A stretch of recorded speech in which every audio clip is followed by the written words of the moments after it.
मंच पर अशोक भाऊ जाधव साहब का आगमन हो चुका है। हमारे महाविकास आघाड़ी के लाडले उम्मीदवार अशोक भाऊ जाधव पधार चुके हैं। उनका जोरदार तालियों से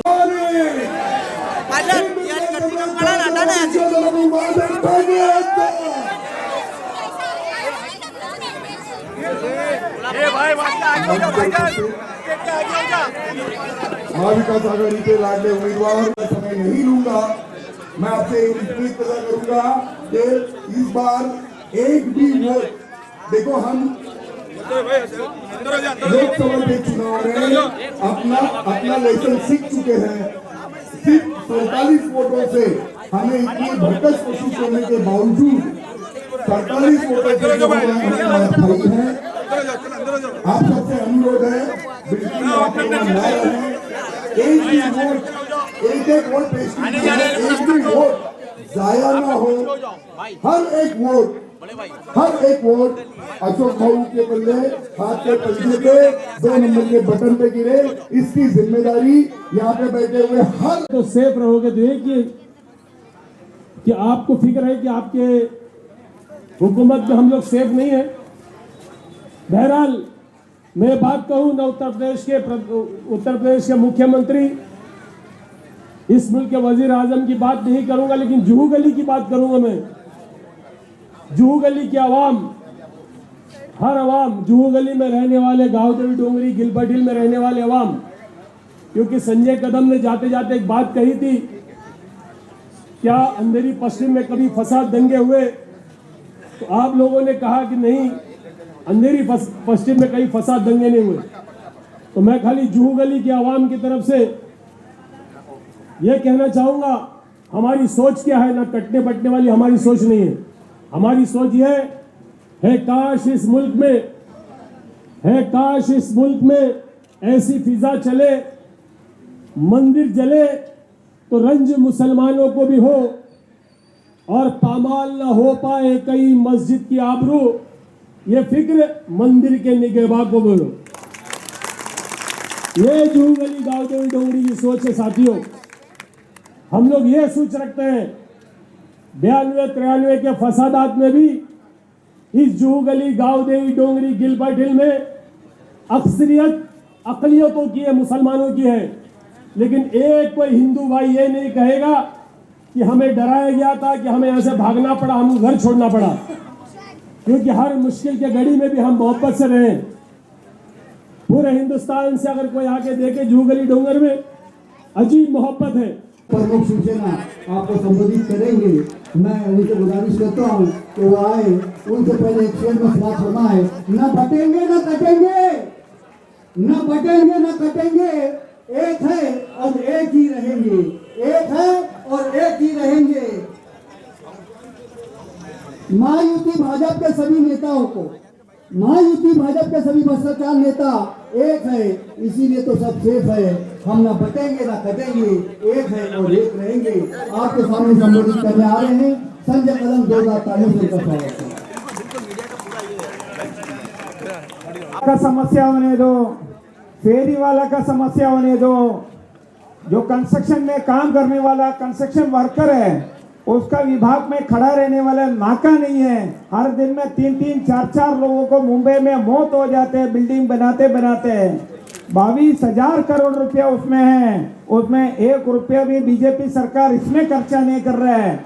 लाडली बहन के लिए 8,000 करोड़ रुपया निकाला, वो पैसा था, वो कंस्ट्रक्शन वर्करों का पैसा था, उसका खाना देने का, उसका ब्लड टेस्टिंग का नाम पे 8,000 करोड़ रुपया निकाला। दी है तूने तो जीने का हुनर भी दे दे, पाँव बख्शे है तो टॉफी के सफर भी दे दे। गुफ्तगू तूने सिखाई कि मैं गूंगी थी, अब जब मैं बोलूं तो बातों में असर भी दे दे। सबने बहुत कुछ बोला, तमाम ये तकलीफ वो तकलीफ। मैं सिर्फ मेरे बहनों की जो हालत है वो बताऊंगी, ऑफकोर्स मेरे भाइयों की भी, लेकिन ज़्यादा मेरी बहनों की। सबसे पहली बात तो एक चीज़ है जो मुझे दिन रात चुभती है। सबसे पहले मैं वो खून के बता दूं तो मुझे सुकून मिलेगा। अबुल भैया, सरफरोशी की तमन्ना, सरफरोशी की तमन्ना अब हमारे दिल में देखना है जोर कितना बाजुए कातिल। और एक से खुदा सुन लो, सभी हमारे महाविकास आघाड़ी के लिए बोलता हूँ, किसी को कुछ डरने की जरूरत नहीं है। पूरी ताकत से फजर की नमाज पढ़ना। मेरी हिंदू बहनों से मैं बोलता हूँ, मंदिर में जाके भगवान का आशीर्वाद लेना। और मेरी बहनों को ये बोलता, नमाज पढ़ के फजर की नमाज पढ़ जाके पहला बटन 2 नंबर के पंजे के ऊपर बटन दबा के आप लोगों ने वोट डालने का काम करना।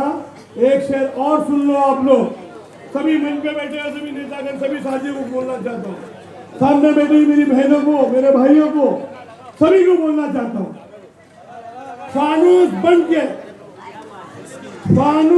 बन के जिसकी हिफाजत हवा करे। सुन रहे मेरी बात को? फानूस बन के जिसकी हिफाजत हवा करे, वो शम्मा क्या मुझे जिसे रोशन खुदा करे। इसी के साथ अशोक बाबू की गारंटी हम लोग हैं, आपके बीच में रहेंगे। ये तुम्हारा भाईजान यहाँ खड़ा हुआ है, हैदर मोहसिन भी यहाँ बैठे हुए, हम सब मिलके आपके सुख दुख में साथ में खड़े रहेंगे। खाली एक वादा आपको करना है, लास्ट वादा करेंगे आप लोग, करेंगे आप, करेंगे एक वादा। अशोक बाबू को हाथ उठा के दुआ दीजिए कि आने वाली 20 तारीख को वोट देके 23 तारीख को विधानसभा में भेजेंगे। हाथ उठा के बोलिए जय हिंद, जय भारत। शुक्रिया। और हमारा यूथ का नेता और वैसे ही माइनॉरिटी का जिला अध्यक्ष और हमारे जिला अध्यक्ष क्लाइडाइस और सीपीएम के हमारे नारायण मंच पे बैठे हुए सभी नेतागण और भाइयों बहनों, हकीकत तो ये है कि हमको क्यों डरा रहे पता नहीं है, मोदी हो या शाह।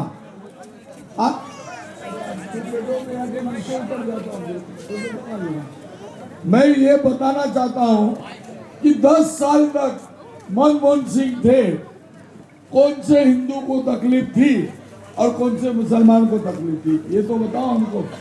क्योंकि हम संविधान को लेकर चलने वाले लोग हैं। हमारी जो पार्टी है वो संविधान को मानती है। बाबा साहब अम्बेडकर जी ने जो संविधान लिखा है, उस संविधान के सिस्टम से हम चलते। 10 साल के अंदर जब कांग्रेस की सरकार थी तब तो हिंदुओं को तकलीफ हुई नहीं, और आज पूरी सत्ता आप लेके बैठे हो, पीएम तुम्हारा, होम मिनिस्टर तुम्हारा, सब होने के बाद भी लोगों को डराते हो कि मुस्लिम ये करेंगे, मुस्लिम वो करेंगे। मेरे तो समझ के बाहर है। क्योंकि 93 में मैं जू गली, इरला मस्जिद और ये सब एरिया मेरा था। 92 में मैं कॉर्पोरेटर था, मैं पूरी रात भर घूमता था। एक आदमी को भी आज आने नहीं दिया, ना हिंदू को दिया ना मुस्लिम को आने दिया। मैं पूरे सुबह 4 पुलिस वाले जितने घूमते थे उतना मैं भी घूमता था। इसलिए आज पुलिस डिपार्टमेंट को पता है कि गलत काम में हम कहीं भी नजर नहीं आएंगे। लेकिन एक चीज समझ में नहीं आ रही है, जब से सत्ता इनके पास आई है, रोज कुछ न कुछ इतना मैसेज डालते कि अगर बच्चे स्कूल पढ़ना छोड़ देवे तो शायद मेरे को लगता है उनको रोज मंदिर में ही जाके बैठना पड़ेगा, दूसरा कुछ काम नहीं कर पाएंगे। क्योंकि ये तरीका नहीं है। आज वर्ल्ड के अंदर हिंदुस्तान का नाम है, और आज जो प्रोग्रेस होना है वो प्रोग्रेस को छोड़ के ये टर्न कर रहे हैं कहीं और जगह पे। हकीकत तो ये है कि 10 साल तक कितने गद्दार है, देखो 10 साल तक उन्होंने अपोजिशन लीडर बनने नहीं दिया। आज 10 साल के बाद राहुल गांधी अपोजिशन लीडर बने हैं, उसके बाद ही मोदी की बोलती तोती बंद हो गई है, नहीं तो उसके आगे कोई खड़ा ही नहीं रहता था। जब भी राहुल गांधी आवाज उठाता है, मोदी उस पर कोई रिप्लाई भी नहीं देते, ना कुछ ताना मारते हैं। उसके पहले तो ऐसी बात करते थे जैसे कि दुनिया में यही आदमी है। बोले 2014 के पहले तो आजादी थी नहीं हिंदुस्तान में। अरे यार, सही में ऊपर वाले ने भेजा दिया है कि नहीं पता नहीं है। पाकिस्तान हिंदुस्तान अलग होने के बाद सुई भी नहीं बनती थी हिंदुस्तान में, और जैसे वो पीएम बने बटन दबा के मंगल ग्रह का रॉकेट छोड़ रहे हैं और बोलते भाई कुछ भी आज तक हुआ नहीं। अरे कितना मूर्ख बनाओगे लोगों को। और उनकी गलती नहीं है, उनके जो अंधभक्त बेटे हैं ना, उनको ऐसा लगता है कि मोदी मतलब कुछ अलग चीज है। कुछ नहीं है, एक झूठा बनाया हुआ साचा है और शक्ल है। लेकिन दोस्तों उससे भी बढ़कर ये अपना जो हीरो है यहाँ का विलन बन चुका है, जो 10 साल निकालने के बाद उसको ऐसा लगता है कि ये पूरा इलाका उसके बाप का है। सही बता दूं? नहीं मतलब लोगों ने चुन के दिया था कि भाई चलो कुछ अच्छा काम करेगा, कुछ साथ में रहेगा। अब तो ऐसी हालत है कि जी जूस स्कीम में वो है, वहां पे भी उसने किसी का भला नहीं किया।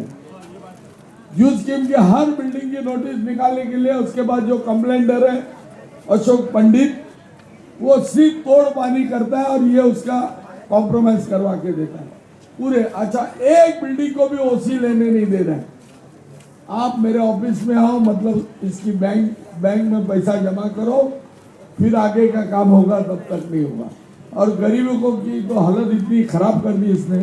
10 साल पहले जो प्रोजेक्ट चालू थे, मैं और मोहसिन भाई हम लोग साथ में घूमे हर मीटिंग में, और हम लोगों ने प्रॉमिस भी किया था कि किसी का भी भाड़ा रोकने नहीं देंगे और ये प्रोजेक्ट 5 साल के अंदर हम पूरा करेंगे। आज सभी का भाड़ा रुका है, सभी प्रोजेक्ट अटके पड़े, लेकिन आज आप लोगों के सामने बोलता हूं मैं, हमको पूरा विश्वास है कि महाराष्ट्र के अंदर हमारा महाविकास आघाड़ी का ही सरकार आने वाला है और इस सीट को हम जीतने जा रहे हैं। लेकिन हमारे लोगों को याद रखना चाहिए कि मैं एक वोट नहीं दूं तो क्या फर्क पड़ेगा। मुस्लिम भाई ने तो समझा के बताया, लेकिन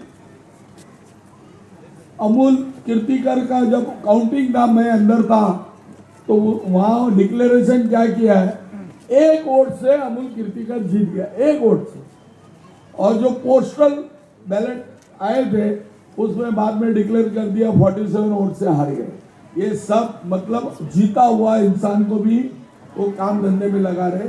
इसलिए मैं चाह रहा हूं कि नॉर्मल मत चलो, ज्यादा से ज्यादा वोट करो, क्योंकि अपने एरिया में 35% के ऊपर लोग जा ही नहीं रहे। समझ में नहीं आता है क्यों नहीं जा रहे। और वोट आपको करना है 10:30-11 के अंदर। उसके बाद करोगे कुछ न कुछ काला कांडी लोग करते हैं या लंबी लाइन लगा देते हैं। उनको पता चलता है ये कांग्रेस वाले, ये मुस्लिम है, क्रिश्चियन है, तो उनको रखड़ा देते हैं और ये सब चीज बहुत महंगी पड़ती जा रही है। आपको ये भी बता देता हूँ, आज अगर समझो कुछ गलत हुआ तो आपके यहाँ पानी की ऐसी किल्लत होगी, क्योंकि वही तुम्हारा पानी का प्रेशर खराब कर रहा है और आप तक पानी पहुंचाने नहीं दे रहा है। और होकर रिक्शा वाला और छोटे मोटे धंधे जिनके पास है, उनकी हालत तो बहुत खराब करेगा। वो ओपनली बोलता है मैं बैठने ही नहीं दूंगा। अरे एक होकर नहीं है, उसके पीछे 5 आदमी घर में खाने वाले भी हैं, और वो भी इंसान है। धूप में खड़ा रह के 12-12 घंटा खड़ा रहता है, तभी 2 पैसा कमाता है। तुमको क्या वो अच्छा लगेगा क्या चोरी मारी करे, कुछ करे, किधर लूट मार करे? तो ये उसका जो भेजा है वो खराब है, उसको अपने को हॉस्पिटल में भेजना जरूरी है। तो इसलिए 20 तारीख को ज्यादा से ज्यादा वोट करके आपको उसको हॉस्पिटल भेज देते हैं और 23 तारीख को अपन ईद और दिवाली साथ में मनाएंगे। मुंबई काँग्रेस, महाविकास आघाडी, महाविकास आघाडीचा जो महाविकास आघाड़ी है, इनका कहना है ना हम कटेंगे ना बटेंगे, हम लोगों को जोड़ेंगे। काटने और बांटने की बात करते हैं, जनता अच्छी तरीके से समझ रही है और आने वाली 20 तारीख को जनता अपना अप्रोच दिखाएंगी और महाविकास आघाड़ी को पूरे ही महाराष्ट्र में चुन के देने का काम करेंगे। अभी अशोक भाऊ जाधव के मीटिंग में हम लोग आए हैं, हमने सभी जो वोटर है यहाँ के उनको हमने सब हमारी बात बताई है और मैं समझता हूँ कि वो दिन दूर नहीं है, आपको देखने मिलेगा पूरा परिणाम के साथ में कि सारी जनता, सभी समाज के लोग आके कांग्रेस पार्टी की महा विकास आघाड़ी जो बनी हुई उनको वोट देके विजय कराने का काम करें। कुछ मुसलमान नेता जो भी वोट काटने के लिए अमित साटम ने खड़ा किया है, यहाँ की जनता उनके बारे में बोलती है कि उनसे होशियार कैसे रहना चाहिए। नहीं, देखो अमित साटम ने जो खड़ा किया है उसको देश की जनता अच्छी तरीके से समझती है और इस मतदार संघ की भी जनता अच्छी तरीके से समझती है। ये जो हटकंडे हैं भारतीय जनता पार्टी के जो उम्मीदवार हैं अमित साटम साहब, उन्होंने ये सब रचाया हुआ है। मगर मैं समझता हूँ कि सभी जनता सिर्फ कैंडिडेट को देख के वोट देंगी, कौन विकास करने वाला है और कौन बिकाऊ है और कौन खरीदार है समझती है। जो जनता के बीच में विकास करने वाला कैंडिडेट है, इसे महाविकास आघाड़ी का अशोक यादव को चुन के देने का काम करेंगे। आज जो आपकी जो ये जनसभा थी, बहुत कामयाबी जनसभा थी और यहाँ के लोगों ने एक उम्मीदवार जो आपने मुसलमान ये माइनॉरिटी का लीडर जो भाईजान कहते हैं आए और मुसलमानों का आगाह किया कि आप लोग होशियार हो जाइए, ये वक्त 20 तारीख को आप अपना मत देकर आपको विजय बनाइए, क्या कहेंगे? नहीं, ये बहुत ज़रूरी है क्योंकि लोगों को यहाँ पे हम रिपीट करना नहीं चाहते थे इसलिए नहीं किया। लोगों को यहाँ पे फंसाया जा रहा है क्योंकि उनको पता है कि वो डायरेक्ट आएगा तो कोई मुस्लिम उनको वोट नहीं देगा। बीजेपी को पता है कि उनको वोट नहीं मिलेगा, तो अभी वोट कटवाएंगे कैसे? तो उन्होंने किसी को खड़ा करके वोट काटने के लिए कोशिश चालू की है। मैंने कल ही 2 जगह पे मेरी मीटिंग थी, मैंने समझाया लोगों को कि अपन एक काम करते हैं, जो भाई खड़े हैं इंडिपेंडेंट वो भी अपना ही भाई है। अभी उसने काफ़ी जगह पे पैसा खर्चा किया, काफ़ी जगह पे पैसा खर्चा किया, रोड बनाया, कलर मारा, कुछ किया है। तो हमने उनको कहा कि भाई कॉन्ट्रैक्टर तो एमएलए का ही था जो काम कर रहा है, इसका मतलब आप भी समझते हो, लेकिन ये भाई ने इतना आगे हो कि इतनी मेहनत की है। तो मैंने उनको कहा कि जब 23 तारीख को रिजल्ट लगने के बाद एक बढ़िया स्टेज बना के हम उसका जंगी स्वागत करेंगे और उसको भी हमारे साथ में लेके चलेंगे, क्योंकि जो करना था वो कर लिया उसने, लोगों की सेवा की है तो उसका भी हक बनता है। तो हम उसको हार वीर पिना के लोगों के सामने उसकी वाह करेंगे, लेकिन वोट उसको नहीं देंगे, वोट खाली पंजे को देंगे। ये लोगों ने एक्सेप्ट किया है। सर, कल तेलंगाना के सीएम रेवंत रेड्डी जी भी यहाँ पे आए थे, क्या माहौल बन रहा है धनगरवाड़ी का? नहीं, धनगरवाड़ी वाले तो इतने खुश हो गए क्योंकि क्या होता है हर जगह पहुँचना बहुत मुश्किल है ऐसे इलेक्शन पीरियड में, लेकिन वो आए और मानना पड़ेगा उनको, वो टेबल के ऊपर चढ़ गए तो लोग एकदम लाखों की तादाद में लोग थे, एक फिल्म का ऐसा स्टाइल लग रहा था। फिल्मी स्टाइल में जैसा तुम्हारा देखने में आता उसी स्टाइल में वो भी थे। गिलबर्ट हिल में सीएम आना बहुत बड़ी बात है क्योंकि गिलबर्ट हिल में इतना बड़ा सीएम, देखो सीएम को चलने को भी रास्ता नहीं था, 2 फुट के रास्ते में से आना और हक बनता है उनको सलाम मारने का, क्योंकि उन्होंने इतनी बड़ी तकलीफ में भी वहाँ आके अपने लोगों को मिले और प्रॉमिस भी किया है कि मैं वापस आऊँगा जीतने का, जब हमारी सरकार बनेगी आपके लिए जो भी प्रोजेक्ट बनाना है मैं खड़े रह के बना के दूंगा। जुगले, गिलबर्ट हिल, डोंगर, तमाम 165 के जनता को क्या कहेंगे क्योंकि वक्त बहुत कम बचा है? नहीं, जनता को तो मैं क्लियर कहूँगा कि जो तकलीफें आपको आज भुगतनी पड़ रही है, हम चैलेंज करके गारंटी के साथ में जितने भी सारे अटके हैं सबके भाड़े अटके पड़े हैं। लोग नया तरीका ला के लोगों को भड़का के अलग करने की कोशिश कर रहे हैं, लेकिन हम हर आदमी का भाड़ा जहाँ से रुका है पूरा उनको दिलवा देंगे और 1-2 साल के अंदर पूरे प्रोजेक्ट सही ढंग से चालू कर देंगे।